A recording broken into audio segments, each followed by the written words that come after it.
everyone, welcome back to another video. My name is Jill and today I'm going to be talking through all the books that I really want to get to by the end of this year. So let's just get into it. So honestly, 2020 has no meaning at this point. Like, time has no meaning. Like, it's almost November.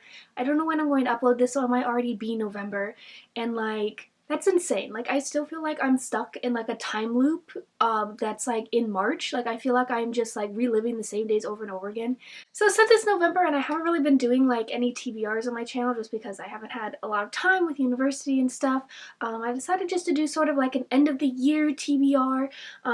Will I read all these books? Probably not, but you know, it never hurts to set a goal for myself and try to at least read some of these. Anyway, so this list has some fantasy on it. We're gonna see if I'm going to be able to do it. My school does end like right at the beginning of December, so I should have like a solid month where I'm able to read. Anyway, I tried to keep this list concise because there are like so many books that I want to get to, but yeah, let's just get right on into it. So starting off with a fantasy that I've just been tying to read, but it's just never been the right time right now, and that is The Poppy War by R.F. Kuang. This is the first book in a trilogy that has just recently really blown up, at least like on book Twitter. The final book is coming out in November, and I have heard just absolutely amazing things about this book. I know like a few people don't like it, but the majority of people that I've seen just absolutely adore this book. It is an Asian-inspired fantasy, and I've heard that it is heart-wrenching and it will make you cry, and it's just like really tough to get through. Like, it's not a fun time from what I hear. I know that it follows a girl named Rin, and when she's younger she goes to like a military academy,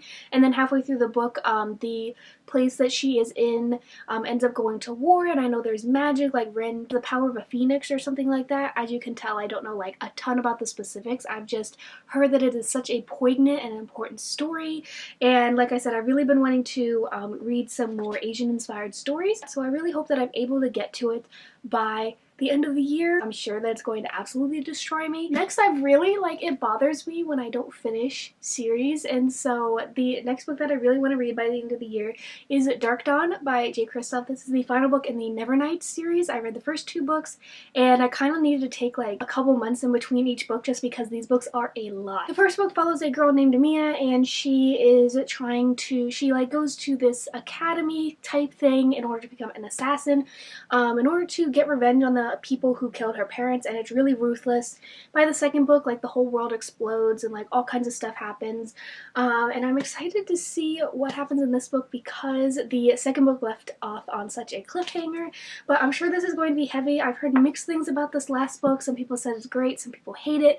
So yeah, I just really want to be done with this series. So yeah, I just really want to finish this. Next, I have a book that actually is at my dorm, and I think I'm planning on reading this next, and so I'm fairly certain that I'm going to be able to get to this book, and that is Wicked Fox by Kat Cho. This is like a K-drama inspired, another like Korean fantasy story. I don't have the book with me, but I know it follows, like I said, two characters. I know there's like a Gumiho, and there's like a nine-tailed fox, and there's like a bunch of Korean mythology within the book, and I've heard people really love it. I personally watched like a ton of K-dramas. Like, I think I've watched like over 30, and so I really am excited to see that in book form. I know it's not for everyone, so I'm excited to see what I think about it, but I'm pretty sure that I'm going to love it because I love Korean mythology and I haven't read a lot of books that center that theme. So yeah. Next up is another book that is at my dorm, and I'm so sorry. I should have prepared this video better and brought the books with me, but it is what it is.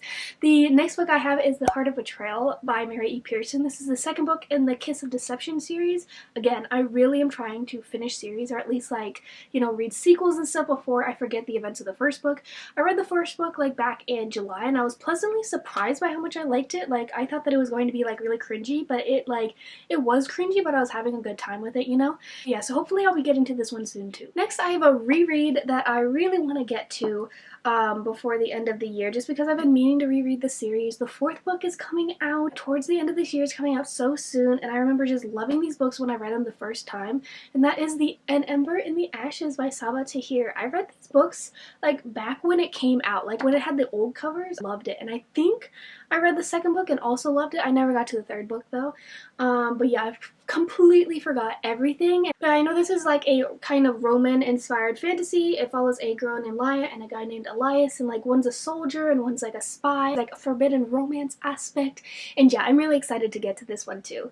As you can see from the theme of this video, wouldn't be in here if I wasn't excited to get to it. Next up, I have a book that I was just so excited to buy, and I still haven't read it yet because again, I want to give it like my full attention, and that is A Song of Wreaths and Ruin by Roseanne A. Brown. I've heard just fabulous things about this book. I know this is a West African inspired fantasy, and this follows a girl named Karina, and I think her mom ends up dying and she wants to resurrect her, so she has to have like the heart of a king. And it also follows a guy named Malik who is trying to save his younger sister after she is abducted, and so he needs to kill the crown princess, which just happens to be Karina. And so their worlds kind of like collide, and there's like this love story, but also like they're trying to kill each other kind of vibes. That's what I'm getting from it.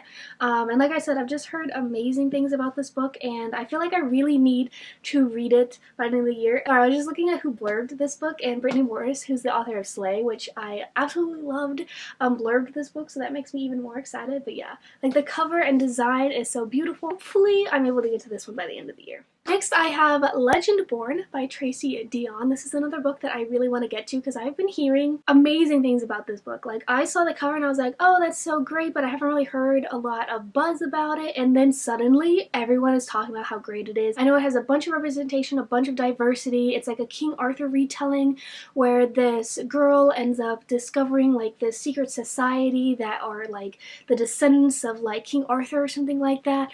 And yeah, I've just heard amazing things about this book, and so it made me like, I have to buy that as soon as I can. And yeah, whether I'll read it by the end of the year, I don't know, but I definitely will be buying it soon, so hopefully that motivates me. If you hear like howling, that's my cat. Don't mind him. He's an old kitty, and so he just howls randomly. And the last book I have is kind of like a wild card that I just threw in here. It's been saved on my script for like so long, and so I'm thinking maybe it's time. I actually don't know really what it's about, just that people have been saying great things about it, and that is Radio Silence by Alice Oseman.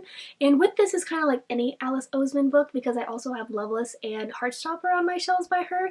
But yeah, some of my favorite booktubers have been talking about Radio Silence lately and have said how great it was. And the summary on Goodreads, I'm like trying to look it up, is like hella vague. But it seems like it's kind of a contemporary, people like confronting their tragic pasts, you know, engaging with themes of identity, diversity, and the freedom to choose, all that kind of stuff. Super vague, but I'm trusting booktubers that I follow when they said that this book is great. But yeah, like I said, it's just been saved on my script for a long time, and so I feel like I might be listening to it soon, so I decided to include it in this video. Oh, and I forgot one more that I definitely want to read by the end of 2020, and this is another one that is coming to me soon but is not here yet, and that is The Invisible Life of Addie LaRue by V.E. Schwab. This is probably my most anticipated book of 2020, and I got the special Owl Crate edition of it, and so I'm very excited to get that and finally read it. I've been hearing kind of mixed reviews about it, which makes me so sad because I was anticipating it so much, but hopefully I really enjoy it. Okay, so those are all of the books that I'm hoping to get to by the end of 2020. I probably missed some. This was just a spontaneous video because I was home with my bookshelves and I just decided to film this. Let me know down below what books that you are really looking forward to reading in the final months of 2020. I hope you guys enjoyed this video. Give a like if you did, subscribe if you want to see more from me, and I will see you later. I hope everyone is staying safe and staying healthy, and I will see you guys later in another video.